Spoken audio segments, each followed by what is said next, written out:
Hi hello வணக்கம் மக்களே. தி sponsored by பைமோட். இந்த வெப்சைட்டில் வீட்டுக்கு தேவையான கிராசரிஸ் அண்ட் வீட்டுக்கு தேவையான ப்ராடக்ட்ஸ் எல்லாமே கிடைக்கிது. டிஸ்கிரிப்ஷனில் லிங்க் கொடுத்துருக்கா, சர்ச் பண்ணி பாருங்கள். நீங்கள் யாராவது பர்ச்சேஸ் பண்ணியிருந்தீங்க அப்படின்னாலும் என்கிட்ட ஷேர் பண்ணிக்கோங்க, கமெண்ட்டில் சொல்லுங்கள். வாங்க வீடியோக்குள்ளே போகலாம். யார் யாருக்கெல்லாம் தலைக்கறி பிடிக்குமோ அவங்கள லைக் பண்ணிக்கோங்க. வாங்க எப்படி செய்கிறதுன்னு பார்க்கலாம். ஒரு கடாயை வச்சுக்கிட்டேன், ஆயில் கொஞ்சமாக சேர்த்துக்கிறேன். கடாய் நல்லா ஹீட் ஆகட்டும், ஆயிலும் நல்லா ஹீட் ஆகட்டும். அதுக்கப்புறம் கொஞ்சமாக கடுகு சேர்த்துக்கலாம். நீங்கள் வீடியோக்கு சப்போர்ட் பண்ணுங்கள், சப்ஸ்கிரைப் பண்ணிக்கோங்க, லைக் பண்ணுங்கள், ஷேர் பண்ணுங்கள். எண்ணெய் நல்லா சூடாகிக்கிட்டோம். அதுக்கப்புறமா கடுகு சேர்த்துக்கலாம். எண்ணெய் சூடாகாமல் கடுகு போட்டோம் அப்படின்னா கடுகு வெடிக்காது, அப்படியே இருக்கும். அப்புறம் கடுகு கடிக்கும்போது கசந்த மாதிரி இருக்கும். அதனால் கடுகு வெடிக்கிறதுக்காக எண்ணெய் நல்லா ஹீட் பண்ணிக்கலாம். இப்போ அடுப்பை ஹை ஃப்ளேம்லேயே வச்சுக்கலாம். கடுகு நல்லா எப்படி பொரியுதுன்னு பாருங்கள். இந்த மாதிரி நல்லா பொரிஞ்சு வரணும். நல்லா கடுகு பொரிஞ்சு வந்ததுக்கப்புறமா தான் அடுத்த இன்க்ரீடியன்ட் சேர்த்தணும். இல்லைனா அந்த ஒரு கடுகு வெடித்து ஒரு கடுகு வெடிக்காமல் டேஸ்ட் வைஸ் கொஞ்சம் கம்மியான மாதிரி இருக்கும்.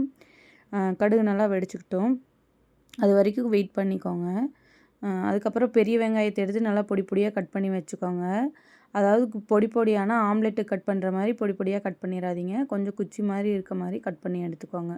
ஓகேங்களா? கடுகு நல்லா வெடிக்கட்டும், அது வரைக்கும் வெயிட் பண்ணிக்கலாம். நான் குக்கரில் தாளித்து விட்டுட்டு அதை ஒரு விசில் விட்டுருவேன். ஒரு சிலர் சட்டியிலேயே வச்சு வேக வைப்பாங்க. தலையை பிஞ்சு தலையாக இருந்ததுன்னா சீக்கிரமாக வெந்துடும். தலை கொஞ்சம் ஆடு பெரிய ஆடாக இருந்தது அப்படின்னா தலை வேகிறதுக்கு லேட் ஆகும். இது கொஞ்சம் ஓரளவுக்கு மீடியம் சைஸ் ஆடு. ஸோ அதனால் நான் குக்கர்லேயே வேக வைக்கலான்ட்டு குக்கர்லேயே வச்சுட்டேன். நீங்கள் சட்டியில் வேக வைக்க இன்ட்ரெஸ்ட் இருக்கவங்க சட்டியிலே வச்சுக்கலாம். ஓகேங்களா? ஒவ்வொருத்தங்களுக்கு சட்டியில் வச்சா தான் பிடிக்கும் பிரியாணி, ஒரு சிலருக்கு குக்கரில் வச்சா தான் பிடிக்கும், அந்த மாதிரி சொல்லுவாங்களா. அதே மாதிரி தான் டேஸ்ட் வைஸ் கொஞ்சம் சேஞ்ச் ஆகும். ஓகேங்களா? நெக்ஸ்ட்டு பெரிய வெங்காயத்தை எப்படி கட் பண்ணியிருக்கேன்னு பாருங்கள். அந்த மாதிரி கட் பண்ணிவிட்டு ஒரு பச்சை மிளகா சேர்த்துருக்கேன். காரத்துக்காக இல்லை, டேஸ்ட்டுக்காக சேர்த்துருக்கேன். வெங்காயம் நல்லா செவந்து வரணும், அந்த மாதிரி நல்லா ஃப்ரை பண்ணி விட்டுக்கோங்க. இந்த மாதிரி நல்லா கிளறி விடுங்க, வெங்காயம் கருகிராமல். அடுப்பை லோ ஃப்ளேமில் வச்சுக்கலாம். இந்த மாதிரி வெங்காயம் செவந்து வந்ததுக்கப்புறமா ஒரு 2 தக்காளி, சின்ன சைஸ் தக்காளியில் 2 எடுத்திருக்கேன்.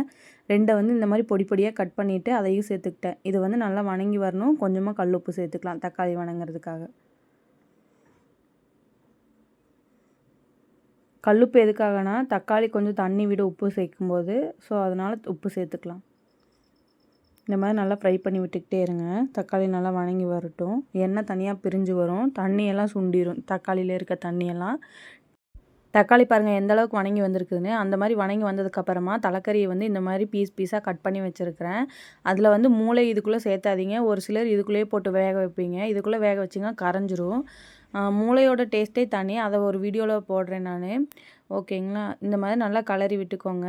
பீஸ் ரொம்ப பொடியாகவும் இருக்கக்கூடாது, ரொம்ப பெருசு பெருசாகவும் இருக்கக்கூடாது. தலைக்கறியில் எலும்பு தான் இருக்கும் அதிகமாக, சதை அதிகமாக இருக்காது. ஆனால் டேஸ்ட் நல்லாயிருக்கும். ஓகேங்களா? இந்த மாதிரி நல்லா கலரி விட்டுட்டு அதுக்கப்புறமா கொஞ்சம் எண்ணெயில் வேக விடுங்க. இதைய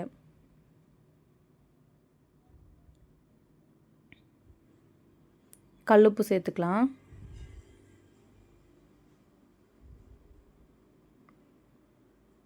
கொஞ்சம் நேரம் தண்ணி ஊற்றாமல் அதில் இருக்க தண்ணியெல்லாம் விடணும் இல்லையா, அந்த தண்ணி விடுற வரைக்கும் கொஞ்சம் நேரம் வெயிட் பண்ணிக்கலாம்.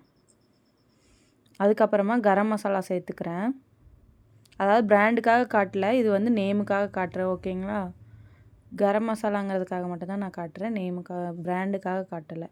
நீங்கள் உங்களுக்கு என்ன பிராண்டு பிடிக்குமோ அந்த பிராண்டு ஆட் பண்ணிக்கோங்க.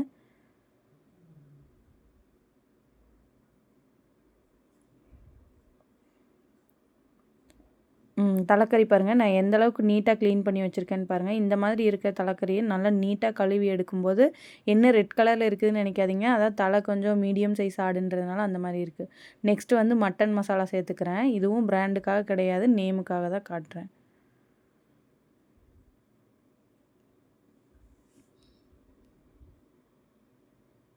இதை நல்லா ஃப்ரை பண்ணி விட்டுக்கலாம். அடி பிடிக்க விட்டுறாதீங்க. தண்ணி விடுற வரைக்கும் லோ ஃப்ளேம்லேயே வச்சுக்கலாம்.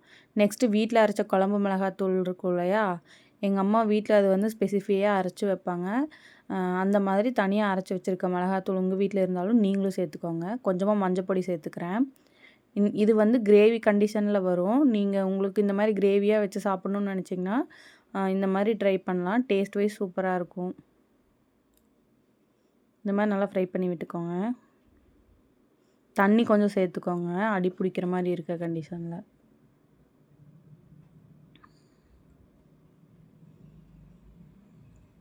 நல்லா கொதி வரும்போது மூடி போட்டு மூடி வச்சுருங்க. தலை வேகிற அளவுக்கு தண்ணி ஊற்றிக்கலாம்.